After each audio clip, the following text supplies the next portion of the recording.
Hola familias, ¿cómo estáis? Puse una encuesta el otro día sobre qué vídeo queríais ver a continuación. Di tres opciones y resulta que dos de las opciones están empatadas al 44%.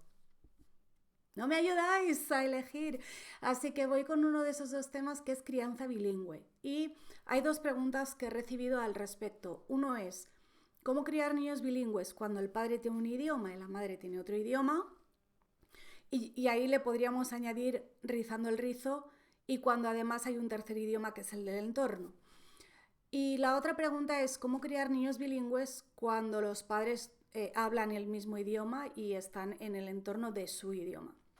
Entonces vamos a empezar por la primera, cómo criar niños bilingües cuando el padre habla un idioma y la madre habla otro, porque ese ha sido mi caso. Además, yo no soy experta en bilingüismo ni nada por el estilo.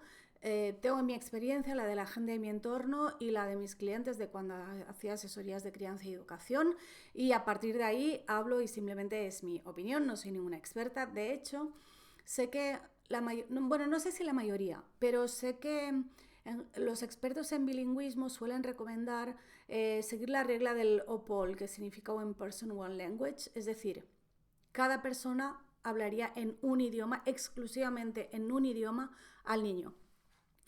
Yo no estoy de acuerdo con esa regla, no por ninguna teoría, sino porque no es la que yo he seguido. Y es por varios motivos. Un motivo es que no sé, y a lo mejor me está viendo algún lingüista o algún experto en este tema y sabe la respuesta a esto. Yo la verdad es que no lo sé y no lo he investigado, pero si el padre habla solo en un idioma al niño y la madre habla solo en otro idioma al niño, ¿cómo se decide o cuál es el idioma común o qué pasa en una conversación a tres bandas? Cuando hablan todos juntos, ¿en qué se habla? ¿No? Me parece que ahí hay como un poco un conflicto. No tiene por qué serlo, pero me lo pregunto. Pero el caso es que, por ejemplo, en mi caso, como yo también soy bilingüe, pienso que cuando tú eres verdaderamente bilingüe, y verdaderamente bilingüe significa que te has criado en dos lenguas, podrían ser más, pero pensemos en dos lenguas, que las dos son como tu lengua materna, que están iguales. También sé que hay expertos que dicen que nunca dos lenguas son iguales, que siempre hay una que tiene más peso que la otra. Y es verdad, en mi caso también es así, pero es prácticamente indistinguible. Es decir, yo uso los dos idiomas indistintamente. Y de hecho recuerdo que cuando iba a la universidad y tenía clases en catalán y clases en castellano, salía de la clase y a los 5 minutos, si me preguntabas en qué idioma ha sido la clase, muchas veces no sabía decírtelo o tenía que pensarlo. Porque para mi cerebro es lo mismo, no es un esfuerzo extra hablar un idioma o el otro. Entonces, cuando tú eres verdaderamente bilingüe y usas dos lenguas indistintamente, también las vas a usar con tus hijos, especialmente si una de las lenguas es compartida con el padre o con el entorno o con ambos. Entonces, yo pienso que en vez de forzarte a seguir la regla de una persona, un idioma exclusivamente, si te sale así, pues perfecto, te sale así, está muy bien y el niño va a aprender los dos idiomas. Pero no, si tienes que forzarte, mi respuesta sería no lo hagas, no te fuerces, habla como a ti te sale. Y si a ti te sale mezclar dos idiomas, y por ejemplo con el catalán está muy claro, la mayoría de la gente que habla catalán mezcla frases en castellano cuando está hablando en catalán. Y está bien, no pasa nada, los niños no son tontos y aprenden a distinguir muy rápido. Lo primero, por tanto, sería hablar con naturalidad, hablar tus lenguas maternas, sea una o sean dos, usarlas con naturalidad y usarlas también teniendo en cuenta el entorno. Es verdad que cuando estás en un entorno que tiene un idioma diferente al tuyo, quizá te esfuerzas más por proteger el tuyo, pero yo, por ejemplo, aunque con mis hijos hablo menorquín o catalán, cuando estamos en un entorno donde hay gente que solo habla castellano, yo hablo con ellos en castellano, por educación y por respeto, porque entiendo que hay gente que no nos entiende. Entonces, si hay dos idiomas diferentes en casa o hay un idioma en casa y otro en el entorno, creo que el aprendizaje se tiene que dar de forma natural. O sea, es la inmersión, es el mejor sistema que hay de aprender y eso no es ningún inconveniente.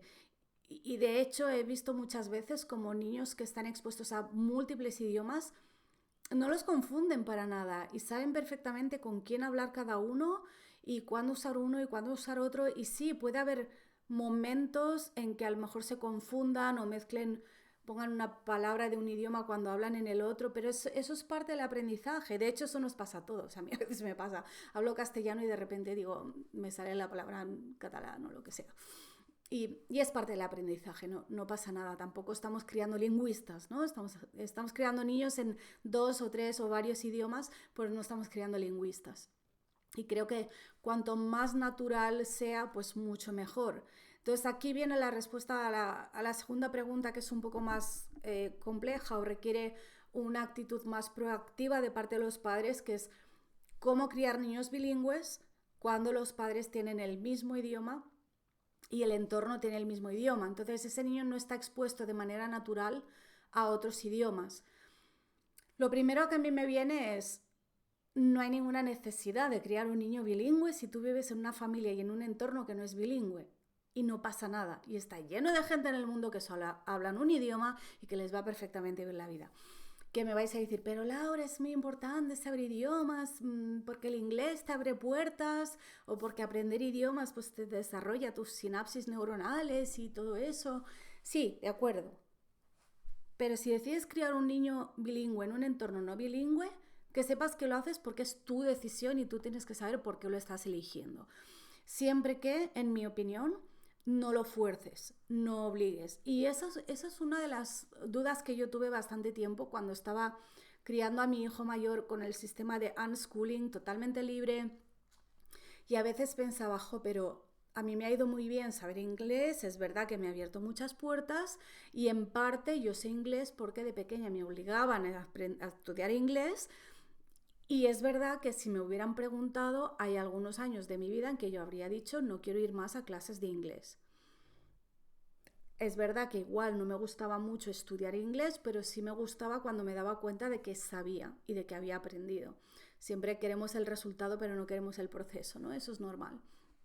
Así de entrada no soy partidaria de obligar, sino de crear ese entorno que el niño ahora no tiene, crearlo, aunque sea de manera artificial, pero lo creas tú.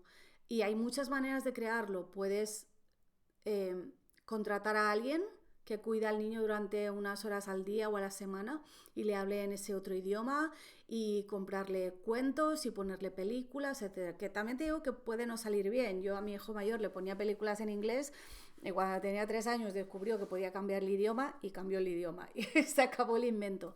Aún así aprendió inglés. ¿Cuándo y por qué aprendí inglés? Pues en primer lugar porque en el entorno tenía gente que hablaba inglés y poco a poco iba haciendo oído, tenía muchos amigos de familias bilingües precisamente, entonces cuando visitaba a sus amigos estaba expuesto a ratos a ese idioma y hacía un poco de oído. Pero también cuando se aficionó a los videojuegos y empezó a querer entender los videojuegos y ver vídeos en YouTube sobre esos videojuegos, no le quedó otro remedio que esforzarse por entender, porque en esa época casi todo el contenido que había de ese tema era en inglés.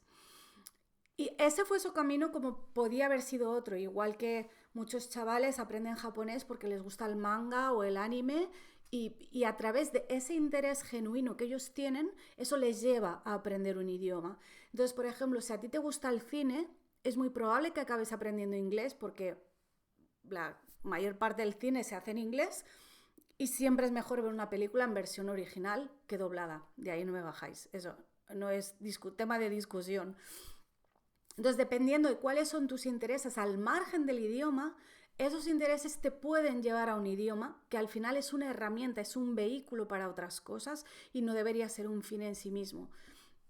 Si yo no tuviera un entorno bilingüe y una familia bilingüe y quisiera que mis hijos aprendieran, por ejemplo, inglés, o bueno, incluso estando en un entorno bilingüe, en mi entorno tenemos 2, 3 idiomas y además hemos añadido el inglés, pero ha sido así, ha sido de una manera, digamos, natural, en el sentido de que cuando los niños han encontrado que el inglés tenía una utilidad para ellos, para los videojuegos, para entenderse con sus amigos o por lo que sea, ahí lo han aprendido sin dificultad.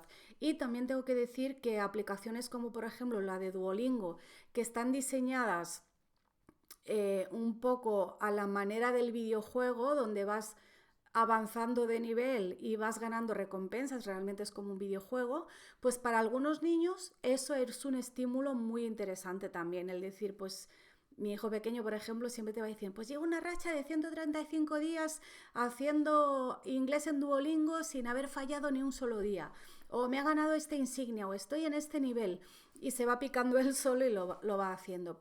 Pero es cierto que un idioma, cualquiera, incluso el inglés que sirve para tantas cosas y está en tantos sitios, un idioma cuando no lo usas en tu día a día, no quiero decir todos los días, pero que lo necesites para algo, aunque sea para tu hobby de ver películas.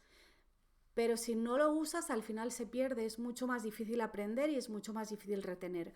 Que es cierto que quien tuvo retuvo y si aprendiste un idioma y lo has medio olvidado, lo puedes retomar, pero también hay que plantearse si merece la pena el esfuerzo de aprender un idioma nuevo si luego no lo vas a usar. Igual me he ido un poco por la tangente, pero creo que el resumen es que hay que hacerlo por los motivos adecuados y de la manera más natural posible, a ser posible con inmersión, pero de una manera natural en la que te resulte, pues, que, que sea algo que realmente vayas a estar usando para algo, para algo que a ti te interese, porque si no, no vas a tener la motivación.